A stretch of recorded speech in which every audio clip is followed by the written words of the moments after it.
Good day mga ka-farmland. Ayan, so new property po tayo today. Ang sukat po ng property is 3 hectare. Ayan, so ang location po nito is Calauag, Quezon mga ka-farmland.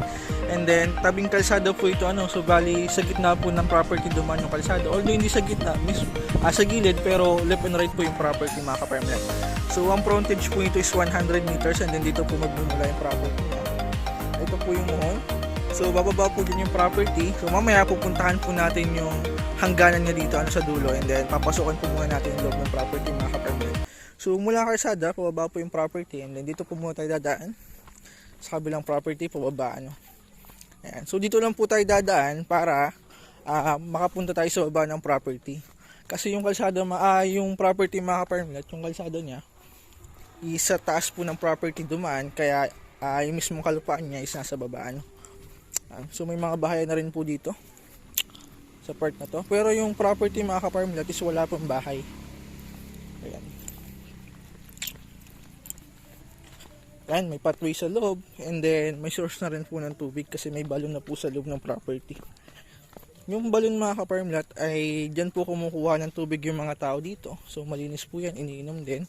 And then ayan, kung sa source ng tubig pwede po nating i-convert sa deep well yan, or pwede nating ipump yung tubig papunta sa, kung gusto niyo pong magbahay, yon papunta sa bahay niyo. Ayan, sa Nawasa mga ka-farmland, so as of now hindi pa po ito abot ng Nawasa, kasi yung property is per farm. Ayan, napaka ganda rin po nito kasi tabing kalsada and then malapit sa bayan. So ang distance po nito sa bayan mga ka-farmland is almost 40 minutes po, 30 to 40 minutes. Nasa town proper na tayo ng Calauag, and then sa National Highway ang distance po nito is almost 3 minutes lang, nasa National Highway na tayo. 3 to 5 minutes mga ka-farmland. Ayan, so napakalapit lang po. Ito yung dati yung bakanting rice land mga ka-farmland na sa ngayon di na nag-ooperate.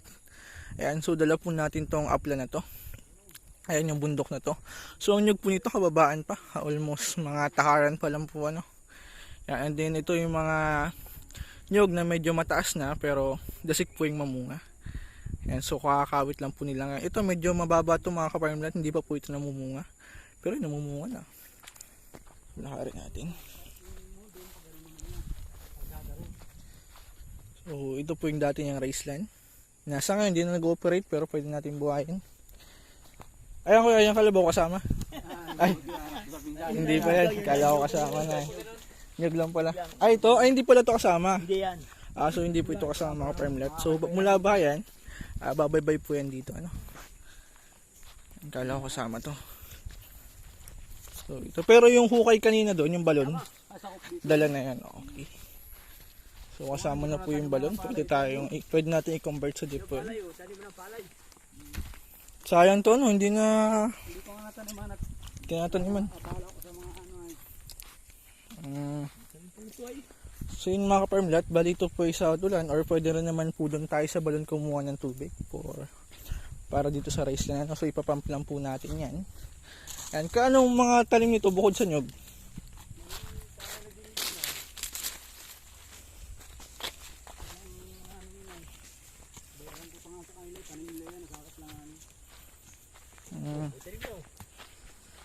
Tinataniman ko nga ng ngayon, utay-utay. Tinataniman mo na rin pala. Ganda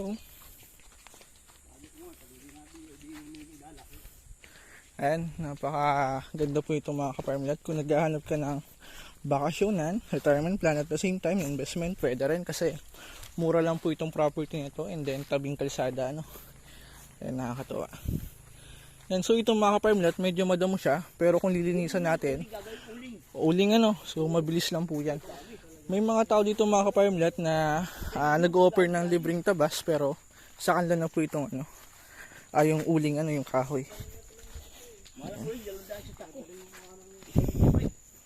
75, ayan, may tubig din uling. Ayan, so may running water creek din po sa property mga ka-farmland. So muli naman tubig.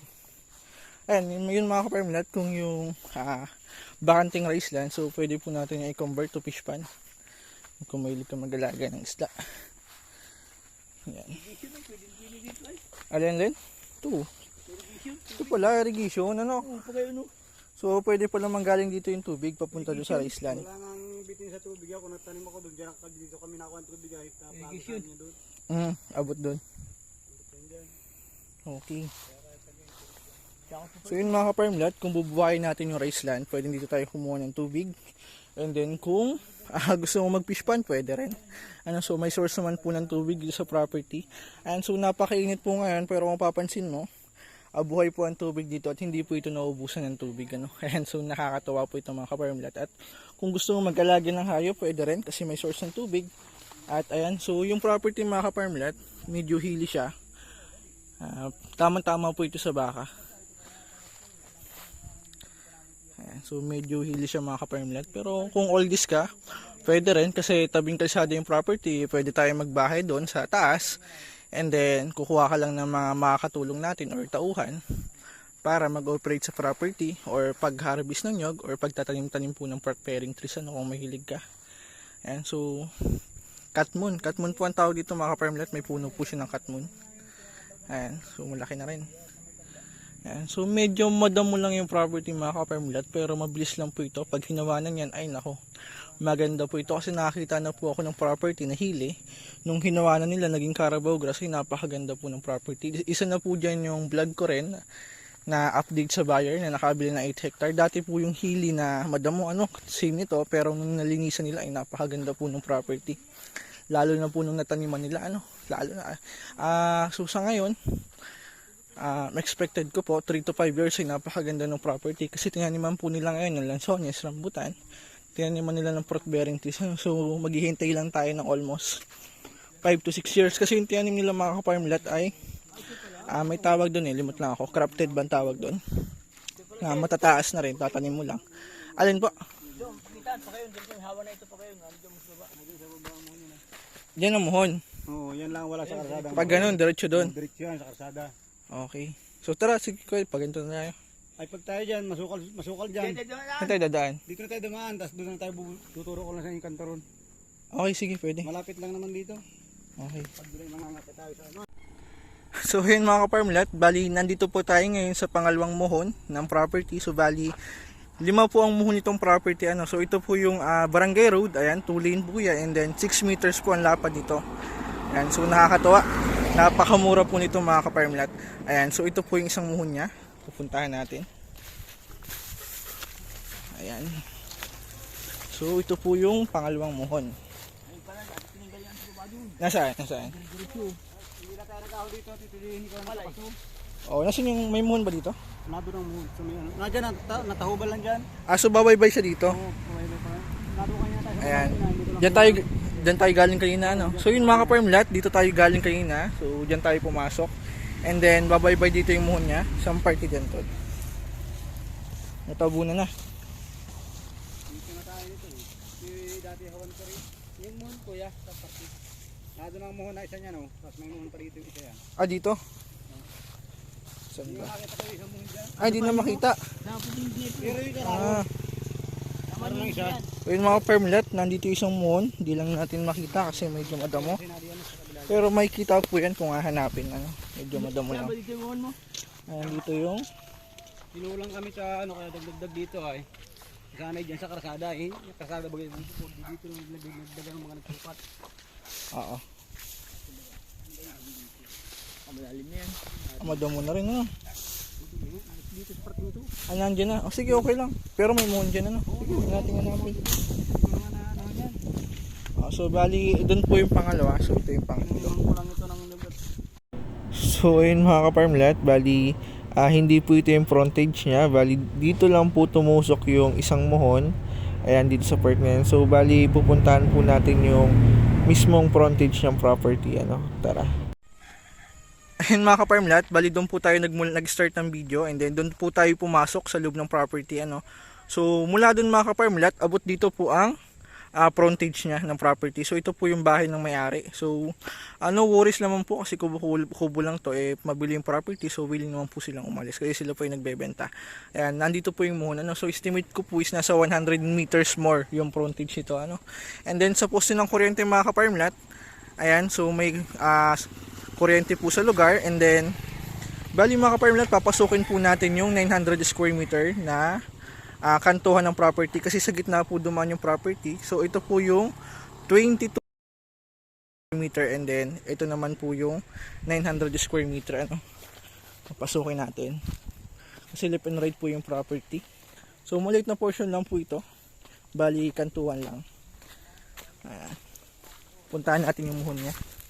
Yan, may kawayan din mga ka-farmland kung gusto mong gumawa ng kubo or rest house. Yan, so mayroon po sa property. Hindi na tayo bibili. Ano? Ayan yung isang muhon. Ayun. So ito yung isang muhon mga ka-farmland. Nakita natin. Ayan. Ito na yung dulo niya. Pag ganun. Ito. Pag ano na ito, yung may bahay na binabaan natin doon. Oo. Yun, ang katugma ito. Yan. So, okay. Tapos yung pinanggalingan naman natin doon na Karsaga roon. Dito yun, diretso pa gano'n. May bahay ko ang daan niya sa may bahay. Ay, tumbok na yun dito mula doon sa may bahay. Oo. Okay. So, mula yung moon doon mga ka-farmland sa may gilid ng bahay, ito po yung tumbok niya. And then, pag ganun doon sa pinag-start na natin ng video. Ano? Okay, tara. So, possible po ang frontage nito is nasa 70 meters. Ang frontage niya and then yung kabila is nasa 100. Is malawak lang po yung kabila. Yan. Cute. Kawayan. Tara. Ayan. So yun mga ka-farmland, napaka gandang investment din po nito. Kasi ito pong barangay road na ito mga ka-farmland, yung nakikita mong barangay road na yan. So ito po yung daan papuntang ecotourism ng Calawag. Ano? So may dinadayo po dyan na dagat na planong gawing ecotourism ng Calawag. Ayan. So yun po yung barangay Kapaluhan. And then kung i-google mo rin, so google nyo po barangay Kapaluhan, Calawag, Quezon. So nakalagay po dun is White Sand na beach. Ano? So White Sand Beach. Pero yung buhangin niya mga ka-farmland, so hindi naman po ganun kaputi. Medyo brown pero napakaganda po. Ayan. So ito po yung barangay road papuntang Kapaluhan. Ano? So sa dinadayo yung beach. And then may mga lupa din po dyan si Vice Ganda, si Yeng. So may nabili po silang lupa dito sa part na to, ano, sa Upper Calawag. Ayan. So maganda po ito mga ka-farmland.